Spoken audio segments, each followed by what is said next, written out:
25+ years marriage life இப்போ ஒரு முடிவை நோக்கி போய்கிட்டு இருக்கு.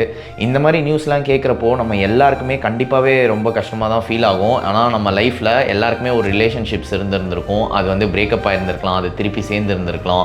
பட் ஏன்னா we all can relate our self with that phase. Sangeetha அவர்கள் வந்து இப்போ டிவோர்ஸ் அப்ளை பண்ணியிருக்கிறாங்க. இது வந்து அவங்களோட பர்சனல் மேட்டர்.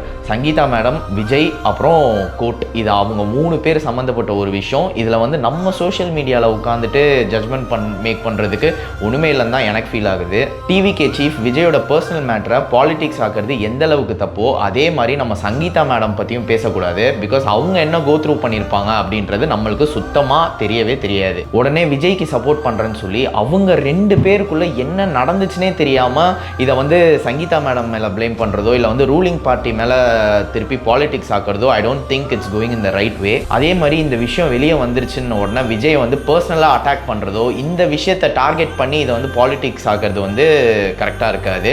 ஏன்னா 25 வருஷம் மேரேஜ் லைஃப், ஒரு ரிலேஷன்ஷிப் பிரேக் ஆகுது அப்படிங்கிறப்போ அதுக்கான ஒரு ப்ரைவசியும் ஸ்பேஸையும் நம்ம கொடுத்தே ஆகணும்.